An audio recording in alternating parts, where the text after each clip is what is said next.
had just wrapped up a 3-day business trip to Chicago. The trip itself was stressful. Endless meetings, late nights strategizing over drinks, and not a single moment to breathe. By the time I boarded my flight home, I was drained but relieved. My plan was simple: surprise Emily by coming home a day early and finally have the quiet evening together that we hadn't had in months. The plane touched down at 4:45 p.m. I didn't tell Emily I was coming. We used to love surprising each other like that. Spontaneous gestures to keep the spark alive. But lately, those sparks felt one-sided. Emily had become distant. She wasn't cruel, just detached. Conversations that once lasted hours were now replaced by polite, surface-level exchanges. Still, I told myself it was a phase. Work stress, maybe. I arrived home just after 6. As I approached the house, I noticed something odd. The driveway was packed. Cars I didn't recognize filled the space, spilling onto the street.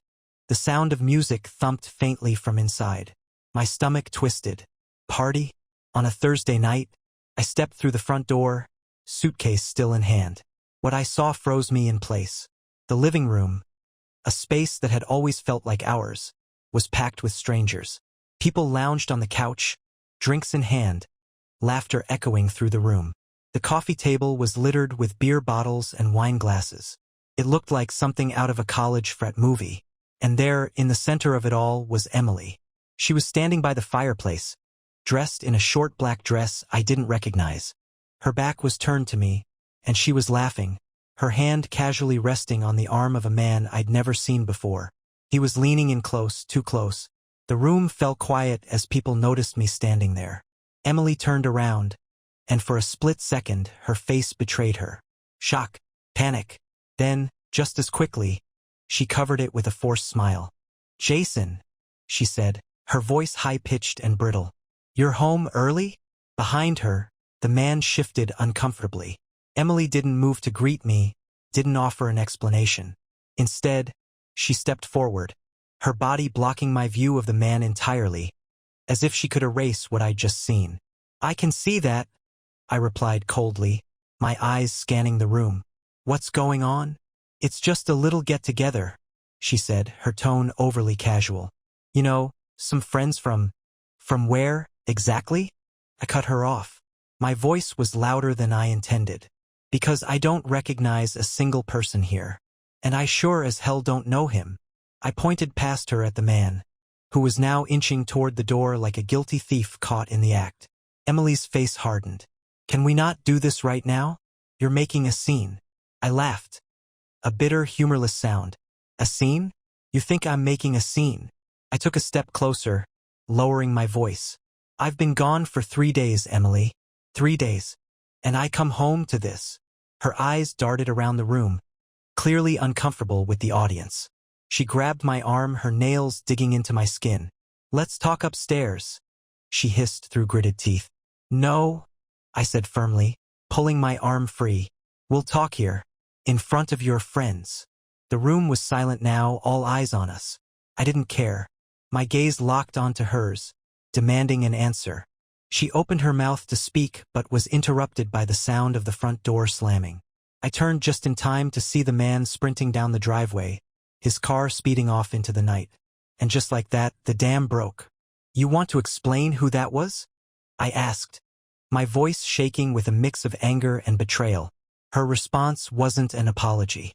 It wasn't an explanation. It was a command. "Get out," she said, her voice ice cold. For a moment, I thought I'd misheard her. "What?" "You heard me," she said, her eyes narrowing. "This is my house, and I don't need you ruining the night for everyone. Just go."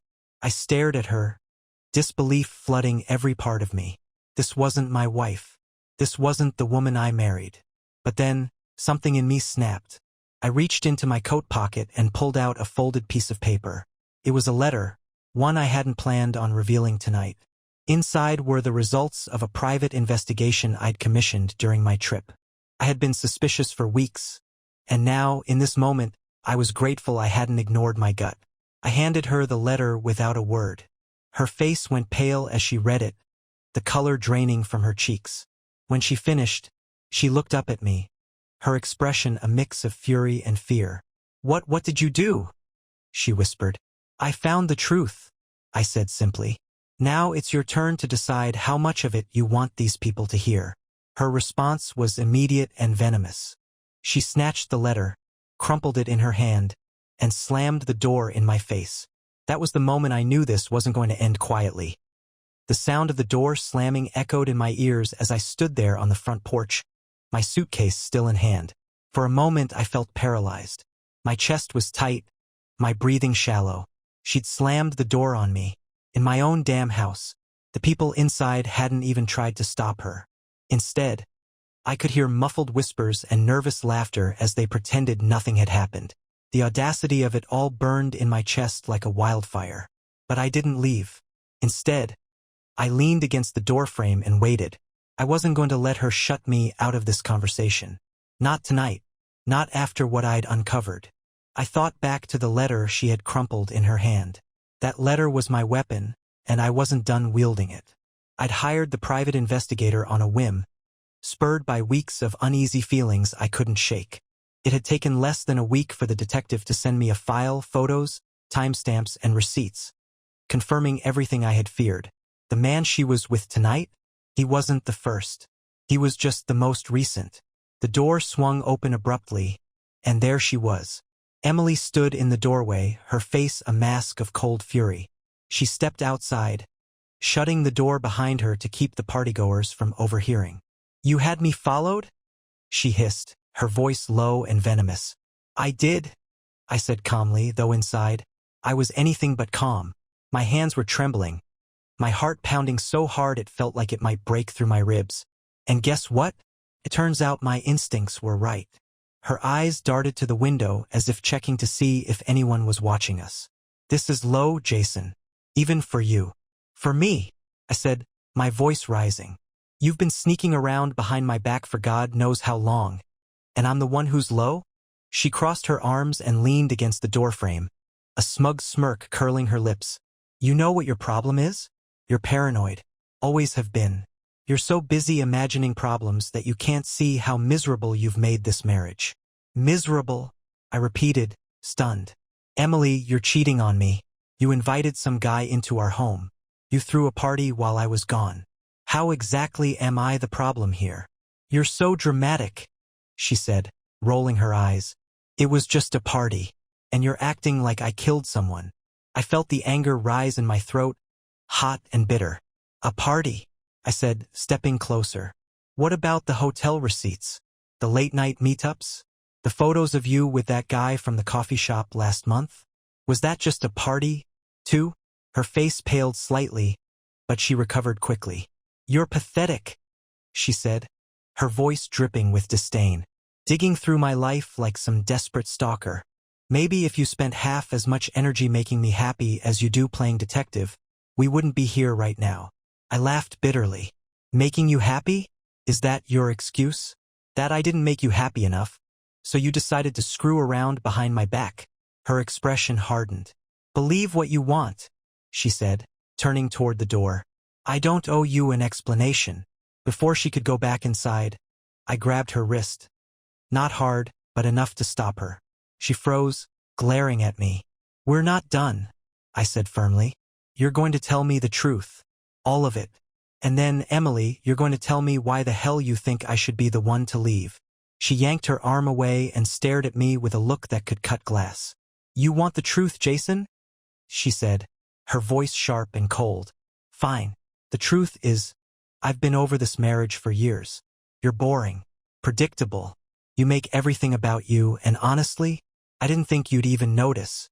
Her words hit me like a sledgehammer. I opened my mouth to respond, but she didn't give me the chance. "And another thing," she continued, stepping closer to me now, her voice rising. "I'm not sorry. I don't regret a single thing. So go ahead. Take your little letter, take your righteous anger, and do whatever you need to do. Because I'm done." She turned on her heel and marched back inside, slamming the door once again. This time I didn't follow her. I stood there on the porch, staring at the closed door, my mind racing. Her words repeated in my head like a broken record. "I'm not sorry. I don't regret a single thing." Something inside me shifted. The shock, the heartbreak. It was still there, but now it was joined by something else, something colder. If she thought I was just going to walk away quietly, she was dead wrong that I didn't leave the porch. Not yet. My mind was racing, emotions clashing like storm clouds inside me. I felt humiliated, betrayed, but above all, furious. Her words echoed in my head. I'm not sorry. I don't regret a single thing. She wanted me to leave? Fine. But not before I burned her fantasy world to the ground. I stepped back to the door, my hand hovering over the handle. Inside, I could hear the muffled music and laughter. The thought of her going back to her little party, laughing and drinking like nothing had happened, lit a fire in my chest. I pushed the door open and stepped inside. The room fell silent as heads turned to look at me. Emily, standing by the kitchen counter with a glass of wine in hand, froze mid-laugh. Her smug expression faltered for a moment, replaced by a flicker of anger. "What are you doing?" she hissed, setting her glass down. "What am I doing?" I shot back, my voice loud and steady. "What are you doing, Emily? Throwing a party in the house we built together while you're sneaking around with some random guy?" The room was dead silent now. Everyone stared at us, the tension thick enough to cut with a knife. Emily's face reddened, but she quickly masked it with a fake smile. "Jason, stop embarrassing yourself," she said, her voice dripping with condescension. "Why don't you go cool off?" "Oh, I'm cool," I said, stepping further into the room. I pulled my phone out of my pocket and held it up. "In fact, I'm so cool. I've got receipts. Want to see them, Emily? Want your friends to see them?" Her eyes widened slightly, but she didn't back down. "You're being ridiculous," she said through gritted teeth. "Am I?" I turned to the room, addressing the stunned guests. "Did she tell you all about her little rendezvous at the Marriott last month? Or how she canceled on a dinner with me because she was too busy working late?" "With him." Gasps and murmurs rippled through the crowd. Emily's carefully constructed facade was crumbling before my eyes, and I wasn't about to stop. "Jason, stop," she snapped, her voice rising. "No, I think I'm just getting started," I said, my voice steady but sharp. "You see, I hired a private investigator while I was out of town. Turns out Emily's been real busy. Lunches, late-night meetups, even bringing him here when she thought I wouldn't notice. So, Emily, why don't you go ahead and tell everyone the truth? Or should I?" Her face was a mask of fury now, her hands clenched into fists at her sides. The room was frozen, everyone waiting for her response. "You're pathetic," she spat finally, her voice shaking with anger. "You think you can come in here and humiliate me? These people are my friends, Jason. They know me. They'll believe me over your stupid little investigation." I took a step closer, my voice dropping. "Then explain why that guy you were all over earlier ran out of here like a coward the second I walked in." The murmurs grew louder now, her friends exchanging uneasy glances. Emily's confidence was slipping, and she knew it.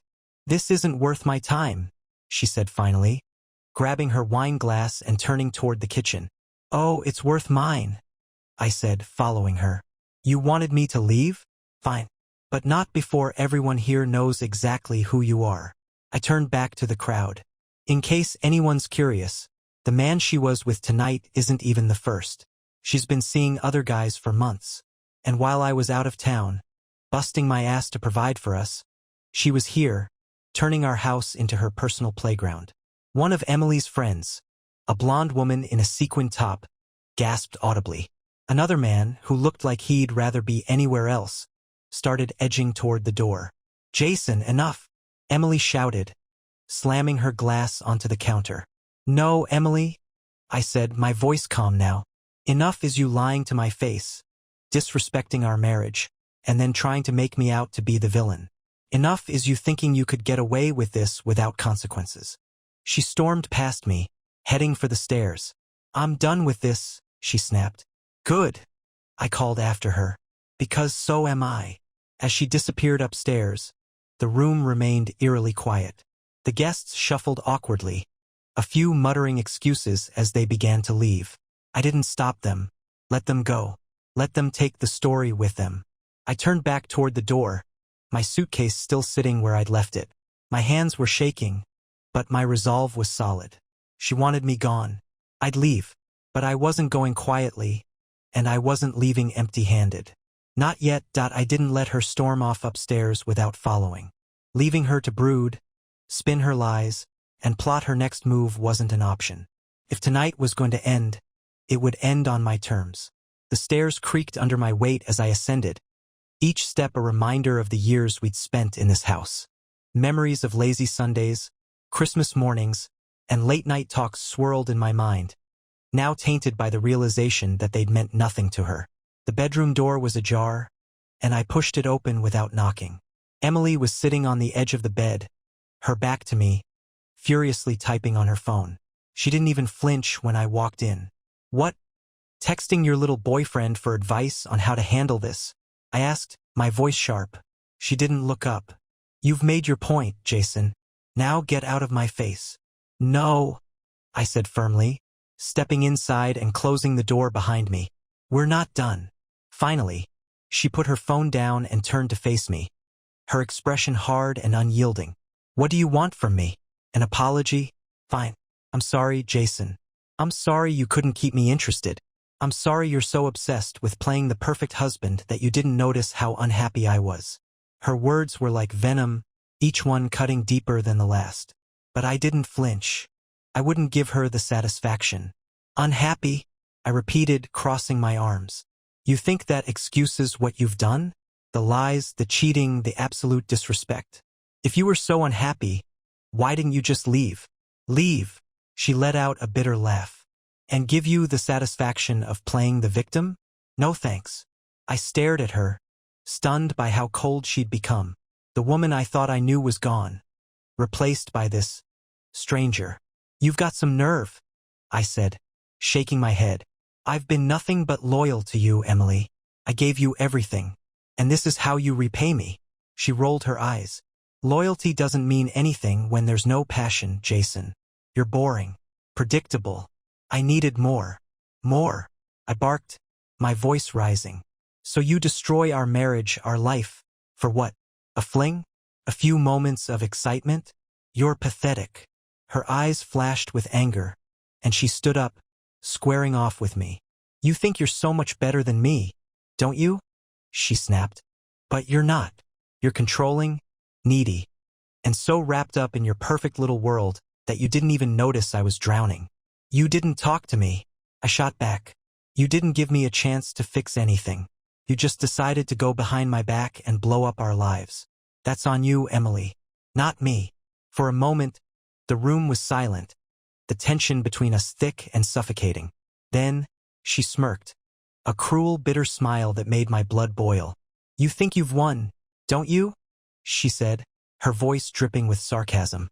"You've embarrassed me in front of my friends, called me out like some kind of hero. But let me tell you something, Jason. You're not walking out of this unscathed. You want war? Fine. Let's go to war." Her words hit me like a slap.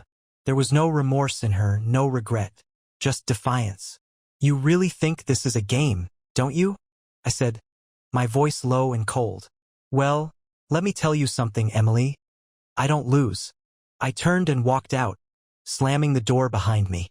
My heart was pounding, my hands shaking, but I didn't stop. I headed downstairs, grabbed my suitcase, and left the house. The night air was cool against my face as I stood in the driveway, staring back at the home that had once been my sanctuary. She thought she'd won by kicking me out, by trying to take control of the situation. But she didn't know what was coming next, because this wasn't over. Not by a long shot that I sat in my car in the driveway, the engine idling as my mind raced. Leaving now, tail between my legs, would be exactly what Emily wanted. She'd expect me to lick my wounds, let her take control of the narrative, and eventually fade into irrelevance while she painted herself as the victim. That wasn't going to happen. I had the letter, the evidence. I had the receipts, the photos, and the knowledge of who she really was. And now I had a purpose. This wasn't about saving the marriage anymore. That was long dead. This was about making sure she didn't get to walk away unscathed. The first move came almost instinctively. I picked up my phone and dialed the private investigator. He answered on the second ring. "Jason," he said, his voice steady and professional. What's the update? It's time, I said simply. There was a pause, then a quiet, understanding, understood. The investigator had files. Every bit of dirt he'd uncovered neatly organized. Photos, videos, even text logs he'd managed to retrieve from Emily's burner phone. I told him to package everything and send it to my lawyer. Tonight. Next, I called my lawyer. Aaron was sharp, ruthless, and had been handling my business affairs for years. When I told him what was happening, he didn't hesitate. I'll start drafting the paperwork, he said. Divorce? Full asset protection. Yes, I replied, and I want a restraining order ready to file if she tries anything. I'm not giving her an inch. Understood, Aaron said. I'll have something ready for you by morning. Stay out of the house until this is handled. Let me do the heavy lifting. I hung up, my hands trembling. Not with fear, but with adrenaline. This was a side of me I hadn't known existed. A cold, calculating resolve that had no room for emotion. But I wasn't done yet. I opened my email and composed a message. The recipients, every single person Emily had invited to her party, along with her closest friends and family. The subject line read, "The truth about Emily." The body of the email was simple. I attached the most damning pieces of evidence. A photo of her holding hands with one of her friends at a hotel bar, a receipt for a hotel room she'd booked under a fake name, and a text exchange where she bragged about finally having the freedom to do what I want without Jason knowing. The message read, "To everyone concerned, I apologize for the public nature of this, but I believe you all deserve to know the truth. Emily has spent months lying, cheating, and disrespecting the life we built together. While I was away working to support our family, she was entertaining other men in our home, in hotels, and wherever else she thought she could get away with it. Attached, you'll find evidence of her actions. I have no interest in further discussions or reconciliation. This is simply to ensure that no one is misled by whatever version of events she chooses to share.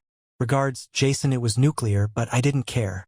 She had humiliated me, destroyed our marriage, and treated me like an afterthought. If she wanted war, she'd just gotten it.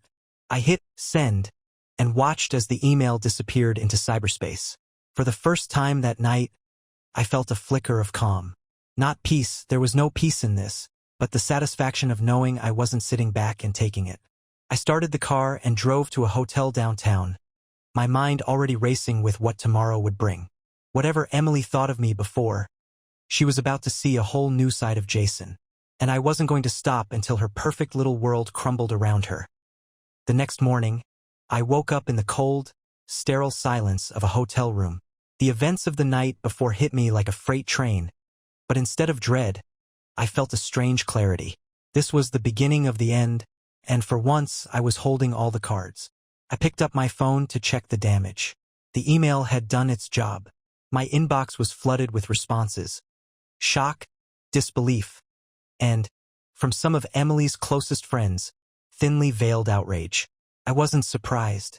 The loyal ones would circle the wagons around her, but the others? They'd already started to turn. One reply stood out. It was from Chloe, Emily's best friend since high school. "Jason, I don't know what to say. I knew she was unhappy, but I didn't think it was like this. Please know I don't condone what she's done. If you need someone to talk to, I'm here." It was short, careful, and exactly what I'd expected.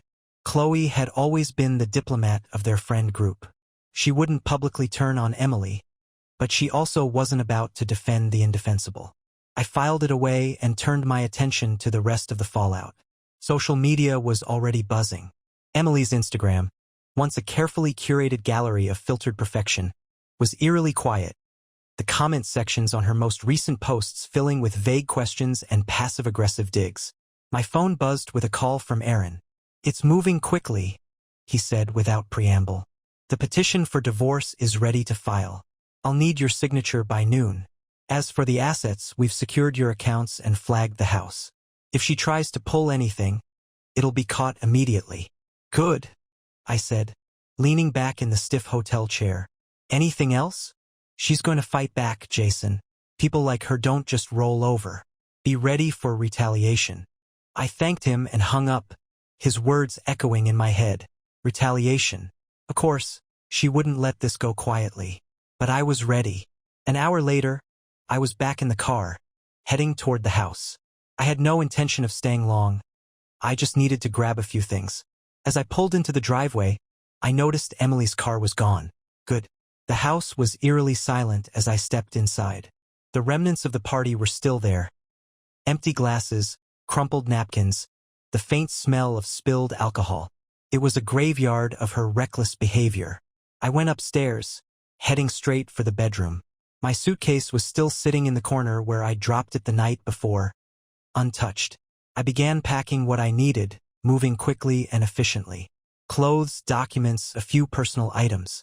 But as I opened one of the drawers, something caught my eye. A small, unmarked box tucked beneath a pile of her scarves. I pulled it out and opened it. Inside was a burner phone. My heart raced as I powered it on, the screen flickering to life. The phone wasn't password protected, and within seconds, I was scrolling through a flurry of texts, photos, and call logs. It was worse than I imagined. Messages to at least 3 different men, each one more incriminating than the last. Flirtatious texts, explicit photos, even plans to meet at specific times and places. But one message stood out. "I think he's on to me. If he finds out, it's over. Let's be careful."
The timestamp was from 2 weeks ago. I stared at the screen, my blood boiling. She knew. She'd known I was suspicious.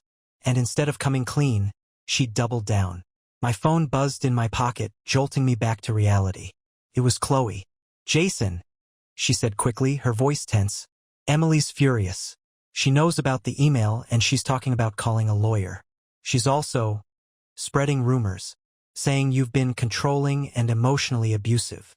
I clenched my jaw. Of course, she'd try to flip the script. "Thanks for the heads up," I said curtly. "Be careful," Chloe added.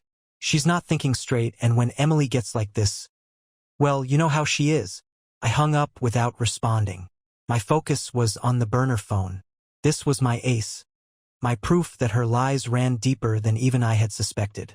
I left the house, the box tucked securely in my bag. Emily wanted to play dirty? She'd just given me everything I needed to bury her. The drive back to the hotel was a blur. My mind churned with plans. Every move and countermove laid out like a chessboard in my head. Emily had tipped her hand, but she didn't realize how far ahead I was already thinking. The burner phone was more than just evidence, it was leverage. It confirmed every suspicion I'd had, painted a clear picture of her deceit, and most importantly, proved that she'd known exactly what she was doing. Once back at the hotel, I sat at the small desk and went through the phone in detail. The messages painted a vivid, damning timeline of her infidelity. One man stood out, Chris. His name popped up in nearly every thread, his tone overly familiar, his photos, well, inappropriate didn't even begin to cover it. There were exchanges about sneaking around the house, mocking me for being clueless, and plans for their next meeting. They'd even joked about the party, calling it a great cover for him to be in the house. My jaw clenched as I read the messages. If I'd come home just a few hours later, would he have still been there? Would I have walked into something even worse? But one message in particular stopped me cold. Chris, when are you telling him? You said you'd end it before Christmas. Emily, I will. Just waiting for the right time. He's too distracted with work to notice anything right now. She'd planned this.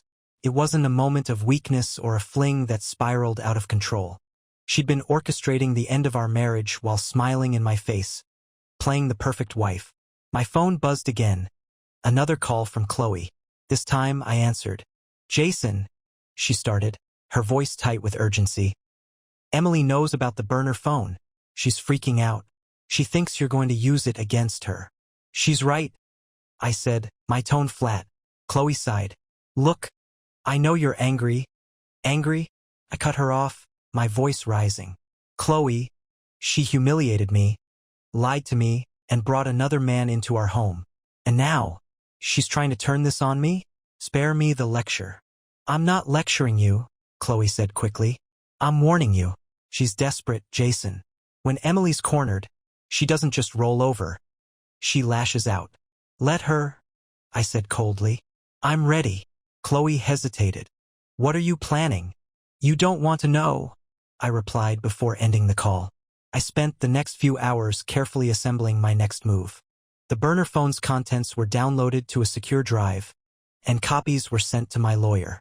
I also forwarded select screenshots to a few trusted friends, people who could vouch for me if Emily tried to twist the narrative further.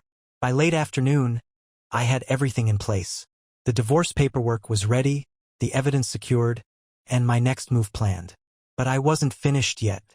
I picked up my phone and called the one person Emily wouldn't expect me to contact.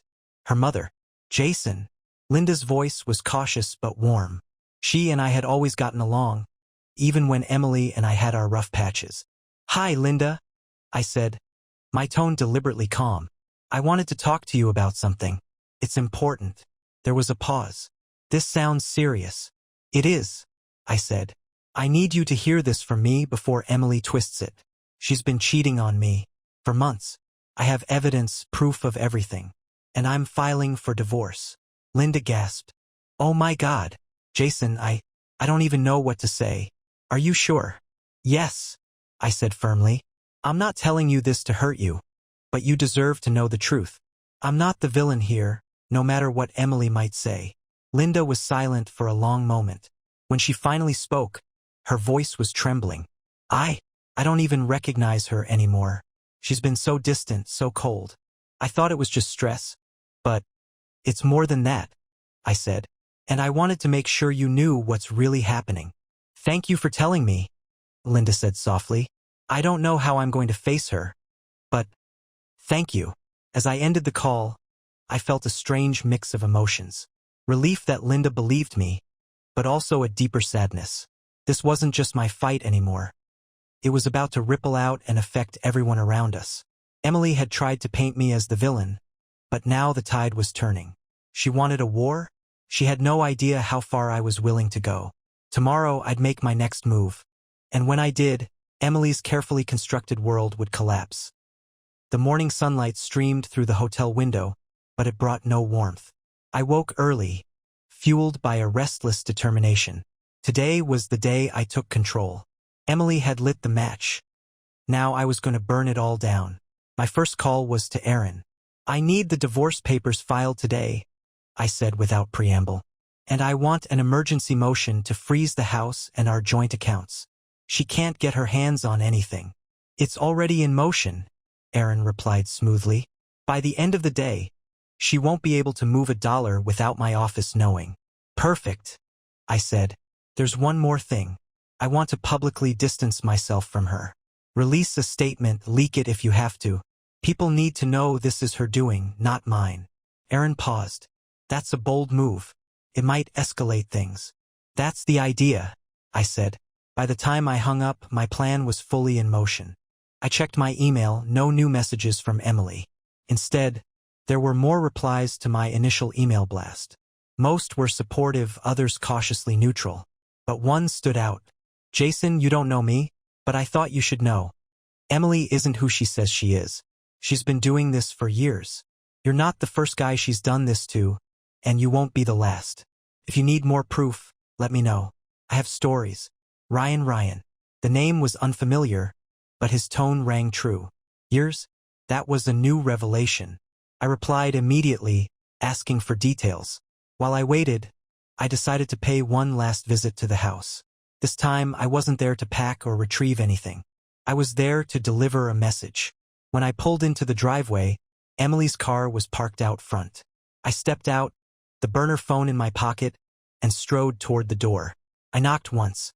She opened it quickly, her face a storm of anger. "What the hell are you doing here?" she spat. "I came to talk," I said, stepping inside without waiting for an invitation.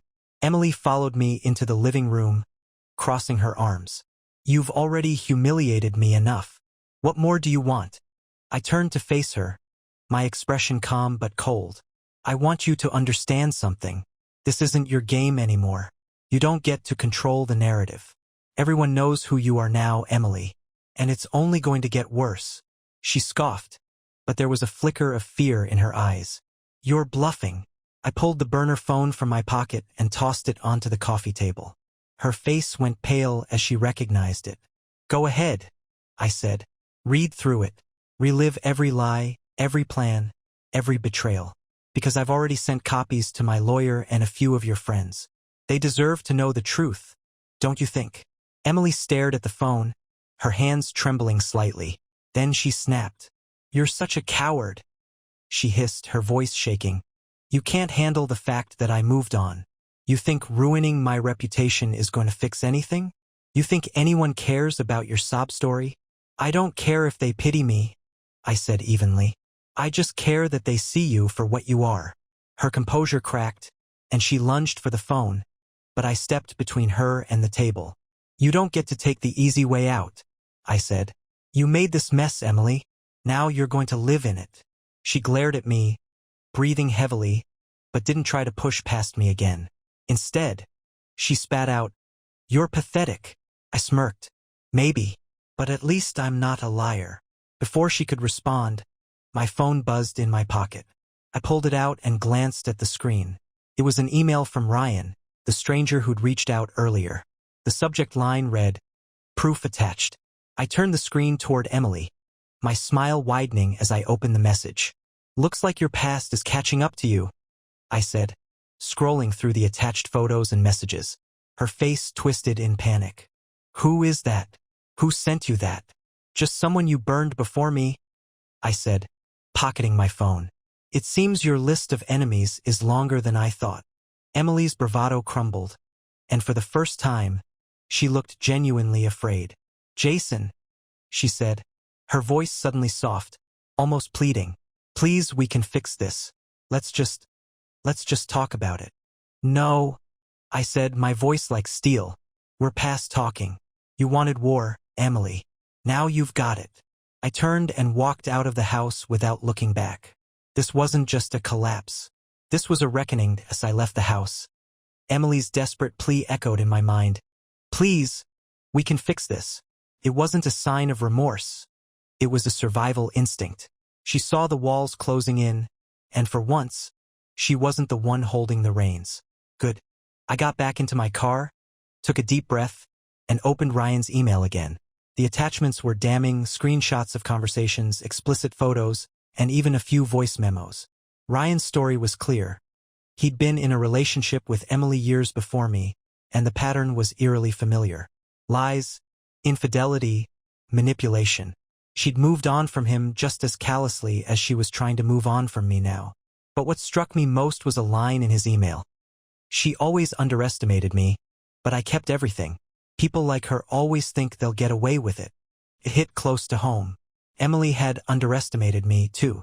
I replied to Ryan, thanking him and asking if he'd be willing to speak with my lawyer.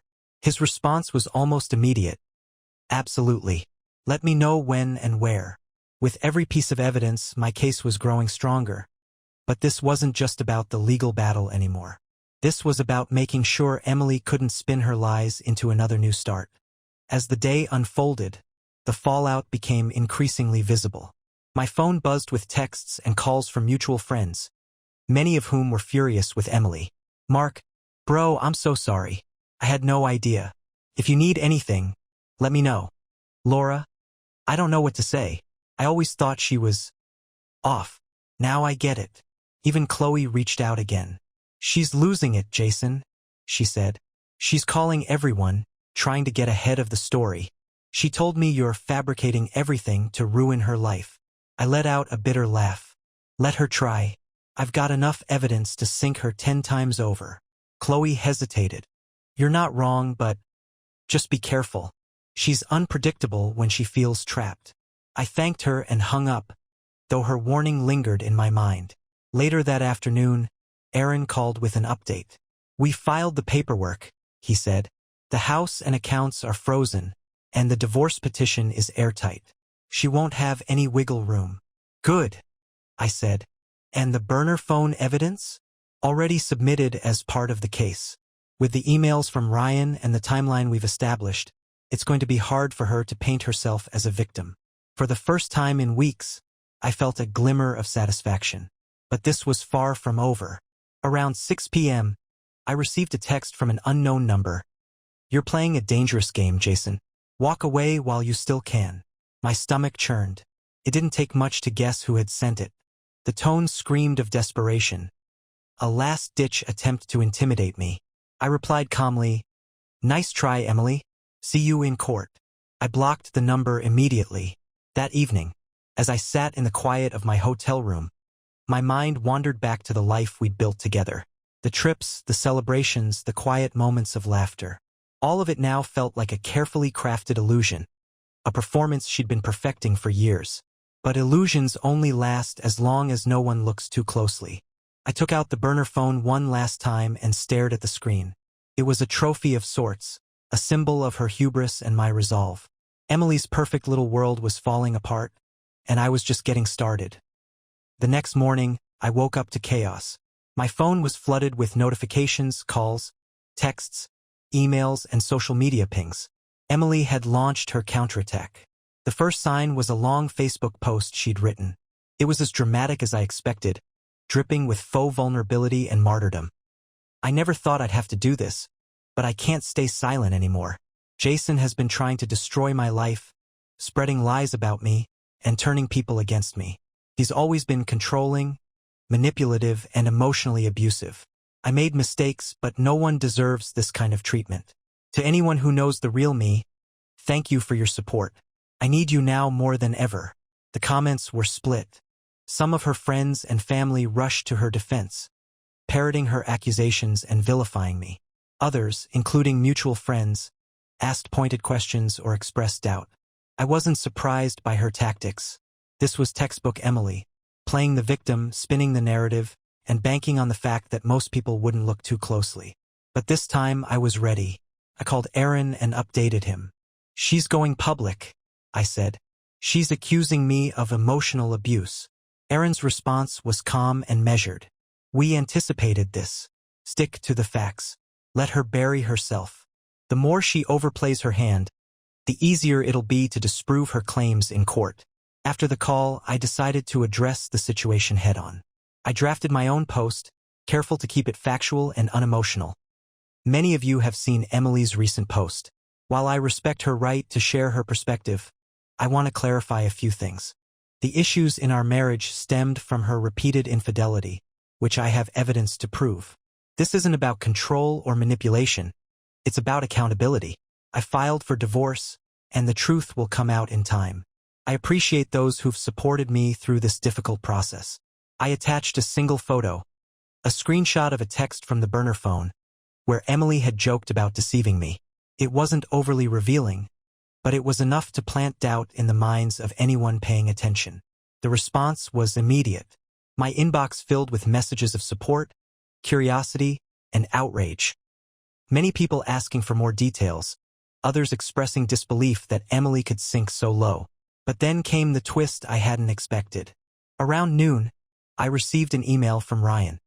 He'd done some digging of his own and uncovered even more skeletons in Emily's closet.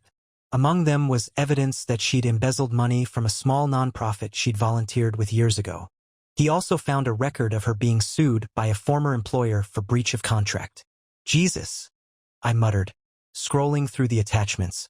Emily's pattern of deceit went far deeper than I'd realized. I forwarded everything to Aaron, who called me almost immediately.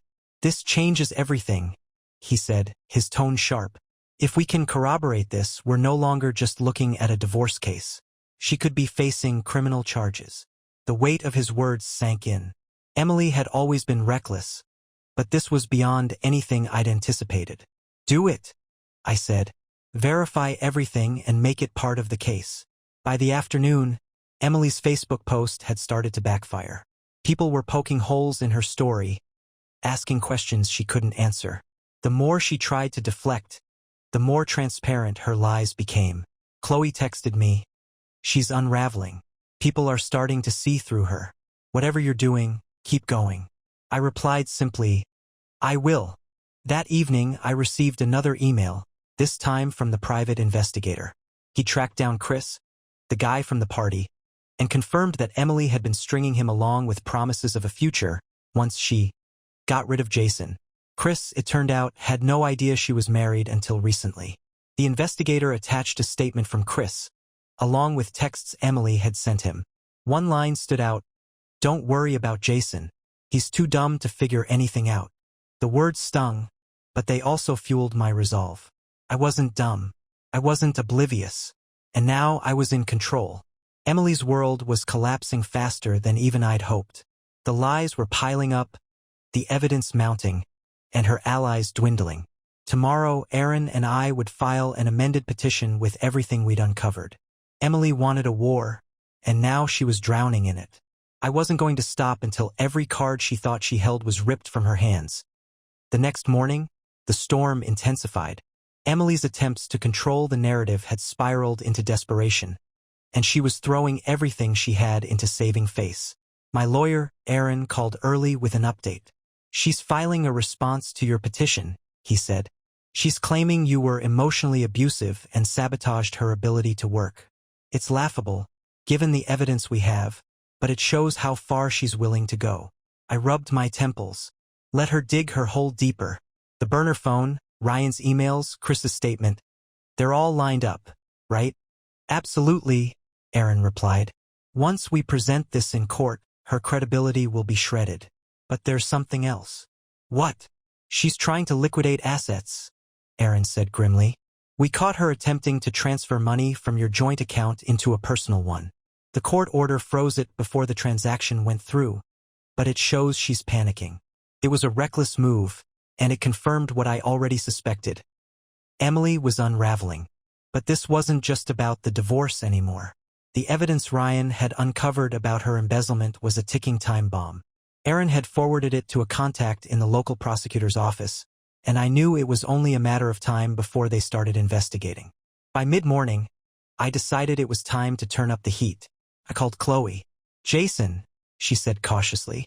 "What's going on now?" "I need a favor," I said. "Emily's still trying to spin this as my fault. I need you to talk to her friends, the ones who haven't picked a side yet. Show them the burner phone screenshots. Let them see the truth for themselves." Chloe hesitated. "That's bold. You sure you want to go that far?" "She's already accused me of abuse," I said coldly. "She's trying to destroy my reputation. I'm done playing nice." Chloe sighed but agreed. "I'll handle it." By early afternoon, the ripple effect began. Chloe texted me updates as she quietly shared the evidence with key people in Emily's social circle. "Chloe just showed Lauren the screenshots. She's furious. Said she's done defending Emily." Chloe: "Katie just called Emily a narcissist. Didn't see that coming." Meanwhile, I received a call from the private investigator. "Jason," he said, "I have more information on the nonprofit embezzlement case. Turns out, the organization never pressed charges because Emily agreed to repay the stolen funds quietly. I've contacted the director. They're willing to give a statement." "Unbelievable," I muttered. Emily's recklessness was catching up with her in ways she couldn't escape. The breaking point came later that evening. I was sitting in my hotel room, reviewing the final draft of our amended petition, when my phone buzzed. It was Emily. I debated ignoring it but decided to answer. "What do you want?" I said coldly. There was a pause before she spoke, her voice trembling. "Jason, we need to talk. Face to face." I let out a bitter laugh. "You're kidding, right? After everything you've done." "Please," she said, her voice cracking. "I'm serious. I made a mistake. Okay? But we can fix this. Just come to the house. I'll explain everything." Her tone was desperate, almost pleading, but I wasn't buying it. "I'll pass," I said flatly. "Anything you have to say, you can say through your lawyer." "Jason," she snapped, the desperation giving way to anger. "You think you're so perfect? So innocent? Fine. Let's see what happens when I tell everyone what you're really like. You think I don't have dirt on you? You think I won't use it? Go ahead," I said calmly. "But just know, Emily, every move you make digs the hole deeper. You're out of cards to play." She was silent for a long moment before the line went dead. I set the phone down, my hand steady. This was her last stand, a desperate attempt to regain control. But it was too late. The evidence, the witnesses, and the truth were all stacked against her. By the end of the week, Aaron and I would present everything to the court. Emily's lies, her infidelity, her financial schemes. It would all come to light, and when it did, she wouldn't just lose the divorce. She'd lose everything. The courtroom was a quiet storm of tension, the air thick with anticipation. I sat next to Aaron, my lawyer, calm on the surface but seething underneath. Across the aisle sat Emily, her perfectly curated mask of innocence cracking under the weight of what she knew was coming. The judge entered, and the proceedings began. Emily's lawyer tried to paint me as controlling and emotionally abusive, leaning into her narrative with dramatic flair. They presented no real evidence, only Emily's testimony. A web of lies designed to smear my character and justify her actions. Aaron waited patiently, his demeanor steady and confident. When it was our turn, he began dismantling their case piece by piece, starting with the burner phone. "This is a critical piece of evidence, Your Honor," Aaron said, holding up the phone. "It contains text messages, photos, and call logs that document the respondent's infidelity and her intent to deceive my client." He read a few select messages aloud, each one a dagger to Emily's fabricated story. The courtroom was silent except for the occasional gasp from the small gallery. But that was just the beginning. Aaron introduced Ryan's testimony next. He described Emily's pattern of manipulation and deceit, detailing how she had lied to him, cheated, and left him blindsided. His words were calm but damning, painting a clear picture of who Emily really was. The final blow came when Aaron presented the evidence of her embezzlement from the nonprofit. He laid out the financial discrepancies, the repayment agreement, and the director's statement. "Your Honor," Aaron concluded, "this is not the behavior of someone who is mistreated or controlled. This is a pattern of selfish, reckless decisions that have caused significant harm to my client and others." Emily's lawyer tried to object, but the damage was done. The judge's expression grew colder with every revelation, and by the time Aaron finished, there was no doubt which way the scales were tipping. When Emily took the stand, she tried to muster her usual bravado, but it was clear she was unraveling. Her answers were evasive, her tone defensive, and her attempts to redirect blame fell flat. At one point, Aaron asked her directly, "Mrs. Daniels, can you explain why you attempted to liquidate assets from your joint account after being served with the court order?" Emily stammered, her composure faltering completely. I didn't know about the order," she said weakly. "Interesting," Aaron replied, his voice razor-sharp. "Because here's the timestamp showing the bank alert notifying you the transaction was blocked." She was silent, her face pale. The judge didn't need long to make a ruling. "The evidence overwhelmingly supports the petitioner's claims," she said, her tone firm. "The respondent's actions have demonstrated a clear pattern of dishonesty, infidelity, and financial irresponsibility. Therefore, I'm granting the divorce on grounds of adultery and awarding Mr. Daniels the majority of marital assets, including the house." I felt a weight lift off my chest as the gavel struck. Emily's face was a mask of shock and fury, but I didn't spare her a second glance. I had won, not just the case, but my freedom from her toxic web of lies. As I walked out of the courtroom, I felt a strange mix of emotions: relief, vindication, and even a hint of sadness for the life we'd lost. But more than anything, I felt ready to move forward. Emily had tried to destroy me, but in the end, her lies had destroyed her instead. This was my closure, my clean slate, and as I stepped into the sunlight outside, I knew one thing for certain: she would never haunt my life again.